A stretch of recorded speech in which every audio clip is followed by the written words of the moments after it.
नमस्कार पलाश किचेने आपनादेर सबाइके स्वागत। आमी पलाश बोलছি। आमी आजके सबार साथे शेयर करब काइक्का माछेर झाल। এই মাছটা খুবই টেস্টি এবং এতে কাটাও কম। আমার অনুরোধ রইল শুরু থেকে লাস্ট পর্যন্ত দেখুন আমি কি করে বানিয়েছি। এই হলো কাইক্কা মাছ। তিনটে মাছের ওজন 500 গ্রাম। এগুলোকে এখন কেটে ধুয়ে পরিষ্কার করে নেব। একটা বড় সাইজের পেঁয়াজ আমি বেটে নিয়েছি। দুটো মাঝারি সাইজের টমেটো আমি কেটে কুচি করে নিয়েছি। সরষের তেলে রান্না করব তাই সরষের তেল নিয়েছি। রসুন বাটা নিয়েছি, কাঁচা লঙ্কা নিয়েছি, সাদা সরষে নিয়েছি, কালো সরষে নিয়েছি, হলুদ পাউডার নিয়েছি, শুকনো লঙ্কার পাউডার নিয়েছি আর নিয়েছি লবণ। প্রথমে আমি কাইক্কা মাছগুলোকে কেটে ধুয়ে পরিষ্কার করে নিয়েছি আর করে নিয়েছি কালো সরষে, সাদা সরষে, কাঁচা লঙ্কা দিয়ে একটা পেস্ট তৈরি করে নিয়েছি। এবার আমি গ্যাসে কড়াইটা গরম করব। কড়াইটা গরম হয়ে গেলে সবার প্রথমে আমি দেব সরষের তেল। এখানে আমি সরষের তেল 4 চামচের মতো দিয়েছি। এবারে দেব পেঁয়াজ বাটাটা। পেঁয়াজ বাটাটা হালকা একটু নেড়ে চেড়ে নেব যাতে কাঁচা গন্ধটা চলে যায়। এবারে দেব আমি 1 চামচ রসুন বাটা। রসুন বাটাটা দিয়ে আমি হালকা করে একটু নেড়ে চেড়ে নেব। এবারে দেব আমি টমেটো কুচিগুলো। ওপর থেকে লবণ দেব স্বাদ অনুসার। লবণ দেওয়াতেই টমেটো থেকে জল ছাড়বে। দিয়ে ভালো করে একটু মিশিয়ে নেব।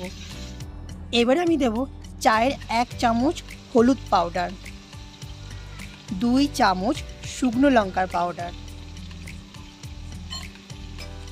দিয়ে ভালো করে একটু নেড়ে চেড়ে নেব। আর এর মধ্যে একটু জল দিয়ে মশলাটাকে ভালো করে কষিয়ে নেব। গ্যাসটাকে মিডিয়াম ফ্লেম করে দেব। মশলা থেকে যখন তেল ছেড়ে দেবে তখন ঢেলে দেব পেস্টটা। পেস্টটা আমি বানিয়েছিলাম সাদা সর্ষে 2 চামচ, কালো সর্ষে 2 চামচ আর 4টে শুকনো লঙ্কা দিয়ে ভালো করে একটা পেস্ট তৈরি করে নিয়েছিলাম। মশলা থেকে তেল ছেড়ে দিয়েছে, এবার পেস্টটা আমি ঢেলে দেব। দিয়ে মশলার সঙ্গে ভালো করে মিশিয়ে নেব। আর প্রথমে আমি 1 কাপ গরম জল দেব। 1 কাপ গরম জল দিয়ে ভালো করে আগে মিশিয়ে নেব। তারপরে আবার 1 কাপ গরম জল ঢেলে দেব। ঝোলটা আপনি আপনার পছন্দ মতো রাখবেন। আমি সবসময় বলি ঝোল আপনাদের পছন্দ মতো আপনারা রাখবেন। এবারে দেব আর 1 কাপ গরম জল। এইবারে গ্যাসটাকে আমি হাই ফ্লেম করে দেব। যখন ঝোলটা ফুটতে শুরু করবে তখন কাঁচা মাছগুলো এটার মধ্যে দিয়ে দেব। দিয়ে একটা ঢাকনা দিয়ে ঢেকে দেব 7 মিনিটের জন্য। ওপর থেকে 4-5টা কাঁচা লঙ্কা গোটা দিয়ে দেব। এবার একটা প্লেট দিয়ে এটা ঢেকে দেব। 7 মিনিটের জন্য এটা হতে দেব। 7 মিনিটের পর ফিরে আসলাম। দেখুন দেখুন আমার ঝোলটা শুকিয়ে এতটা হয়েছে। এবার গ্যাসটাকে বন্ধ করে দেব আর এটা অন্য একটা বাটিতে নামিয়ে নেব। রেডি হয়ে গেল আমার কাইক্কা মাছের ঝাল। আপনাদের যদি ধনেপাতা পছন্দ হয় তাহলে ওপর থেকে ধনেপাতা ছিটিয়ে দিতে পারেন। আমার কাছে সেই সময় ছিল না তাই আমি দিতে পারিনি। আমার ভিডিওটা যদি আপনাদের পছন্দ হয় আমার চ্যানেলটা লাইক, শেয়ার, সাবস্ক্রাইব করবেন। আবার আপনাদের সঙ্গে দেখা হবে পরবর্তী ভিডিওতে নতুন একটা রেসিপির সাথে।